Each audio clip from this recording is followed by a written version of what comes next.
সুন্দর জায়গা খুব কমই আছে যেখানে মানুষ এবং পশুরা একসাথে মিলেমিশে বাস করে।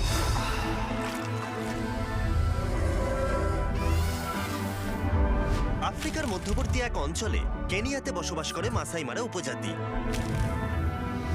আমি এখানে 1 বছর আগে এসেছিলাম যখন গোটা আফ্রিকা জুড়ে 100টা কূপ খনন করা হচ্ছিল। যখন আমার সাথে দেখা হয়েছিল মাসাই উপজাতির একটি প্রাচীন যাযাবর গোষ্ঠী, যারা বহু বছর ধরে তাদের সংস্কৃতি এবং জীবনযাপনের পদ্ধতিকে ধরে রেখেছে। কিন্তু আমরা সারা বিশ্বের অন্যান্য জায়গায় যেমনটা দেখি, লোভ এবং মানুষের অজ্ঞতা প্রাকৃতিক পরিবেশের জন্য সবথেকে বড় হুমকি হয়ে দাঁড়িয়েছে। প্রাণীরা তাদের নিজের জায়গা খুঁজে নেয় মানুষের থেকে বাঁচার জন্য। পৃথিবীর প্রতিটা প্রান্তে প্লাস্টিক ছড়িয়ে গেছে, এটা সকলের জন্য একটা হুমকি। বিশ্বজুড়ে প্রায় এখন 1 মিলিয়ন প্রাণী বিলুপ্তির পথে। কিন্তু আশার আলো এখনো আছে। এটা মাসাই মারা ওয়াইল্ড লাইফ কনজারভেন্সি অ্যাসোসিয়েশন, স্থানীয় মাসাই লোকদের একটা দল যারা সংমিশ্রণ করার চেষ্টা করছে অবশিষ্ট ঐতিহ্যগত পদ্ধতি এবং আধুনিক প্রযুক্তি, যেমন ডেটা সায়েন্স এবং অ্যানালাইসিস। চোরা শিকার মুক্ত করা এবং অবশিষ্ট প্রাকৃতিক সম্পদ রক্ষা করাই এর লক্ষ্য।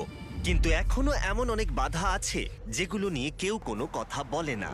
তাই ড্যান এবং ড্যারেন মাসাই মারাতে ফিরে গেল এই সম্প্রদায়কে কিভাবে সাহায্য করা যায় সেটা দেখতে। এবং তাদের ক্যাম্প থেকে কিছুটা দূরে ড্যান এবং ড্যারেন অসাধারণ কিছু একটা দেখতে পেল। ও অসাধারণ। এ হলো এলিজাবেথ, অন্যতম বিপন্ন সাদা গন্ডার যাদের রেঞ্জাররা রক্ষা করছে। কি দারুণ একটা দৃশ্য। এটা সত্যিই অবিশ্বাস্য। যেমন এটাকে তুমি পুরো অনুভব করতে পারবে। 27 বছর ধরে তুমি এদের সঙ্গে আছো। হ্যাঁ হ্যাঁ হ্যাঁ, এরা নিশ্চয়ই তোমার কাছে ছেলের মতো। হ্যাঁ। এই রেঞ্জার্সরা সারা দিন রাত কাজ করে শুধুমাত্র এই পশুদেরকে সুরক্ষিত রাখার জন্য। কারণ এরা সবাই হচ্ছে লোকাল মাসাই পিপল, এবং এরা খুব ভালো করে জানে যে এরাই হচ্ছে এই পশুপালকদের রক্ষাকর্তা। যখন আমরা ক্যাম্প সাইটে পৌঁছেছিলাম তখন আমরা মাসাই কনজারভেন্সি সিইও ড্যানিয়েলের সাথে দেখা করেছিলাম এক্ষেত্রে কি কি বাধা আছে সেটা জানতে। গত 40 বছরের দিকে তাকান। বৈজ্ঞানিক তথ্য দেখায় যে বন্যপ্রাণীর সংখ্যা ক্রমশ কমে যাচ্ছে এবং এর মধ্যে 40% বন্যপ্রাণী প্রায় লুপ্ত হয়ে গেছে। এবং এটার প্রধান কারণ হচ্ছে যে যেভাবে আমরা গাছ কাটছি সেটার ফলস্বরূপ এটা। মাসাই মারার পতন শুরু হয়েছিল আজ থেকে 60 বছর আগে, যখন জমিগুলোকে ভাগ করা হয়েছিল এবং ব্যক্তিগত মালিকানার জমি মাসাই উপজাতিকে দেওয়া হয়েছিল। এর ফলে বিনিয়োগকারীরা উন্নয়ন এবং প্রাকৃতিক সম্পদের শোষণের জন্য জমি ক্রয় করে। অনেক মাসাইয়ের কাছে ওই টাকা নেওয়া ছাড়া অন্য কোনো উপায় ছিল না, তাই তাদেরকে পৈতৃক বাসস্থান পরিত্যাগ করতে হয়েছিল এবং অসংখ্য মাসাই ও বন্য প্রাণীদের বাসস্থানকে বিপদের মুখে ছেড়ে আসতে হয়েছিল। এই সমস্যা মোকাবিলা করতে সংরক্ষণকারীরা জমির মালিকদের তাদের জমি মাসাই কনজারভেন্সির কাছে বন্ধক রাখার পরিকল্পনা নিয়ে এসেছিল, একটা মাসিক অর্থের বিনিময়ে, যাতে তারা তাদের অঞ্চল এবং ঐতিহ্যকে সংরক্ষণ করতে পারে। সংরক্ষণের এই ধারণাটিকে কেবলমাত্র এই বন্যপ্রাণী এবং সমগ্র প্রকৃতির সাথে আমাদের এই সম্পর্ককে আরো শক্তিশালী করে তুলছে। আর যে লোকেদের রক্ষাকর্তা বা বন্যপ্রাণী হিসেবে বিবেচনা করা হয় তারা এখন উপকৃত হচ্ছে।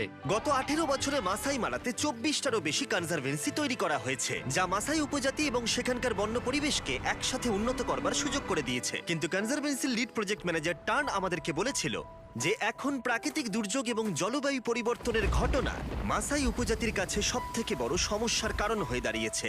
সত্যি কথা বলতে আমাদের এখানে কিছু আনএক্সপেক্টেড ওয়েদার ইভেন্টস রয়েছে। আমাদের এই জায়গাটা খুব বন্যাপ্রবণ। ট্যুরিজম ক্যাম্পের জন্য জঙ্গলের ভেতরে প্রচুর জায়গা নষ্ট হচ্ছে। আর বিগত কয়েক বছরে আমরা অনেকগুলো রেঞ্জারকে হারিয়েছি যারা এই পুরো ইকোসিস্টেমটাকে প্রোটেক্ট করে রাখতো। আমরা বেশ কয়েকবার বিধ্বংসী বন্যা দেখেছি এবং এখন তারা আবার নিজেদের জীবনে ফিরে আসার চেষ্টা করছে। তারা দেখতে পেল যে নদীতে জলের স্তর অনেকটা বেড়ে গেছে এবং তারা ওটাকে পার করার চেষ্টা করে এবং তখনই তাদের গাড়িটা উল্টে যায়। জলের স্রোতটা তখন এতটাই ছিল, ওরা জানতো না সেটা। আর ওই গাড়ি উল্টে যাওয়ার জন্য 7 জন রেঞ্জারের মধ্যে 2 জন রেঞ্জার নদীতে প্রাণ হারান। তারা আমাদের মূল্যবান প্রাকৃতিক সম্পদ রক্ষার দায়িত্ব পালনে প্রাণ হারিয়েছিলেন।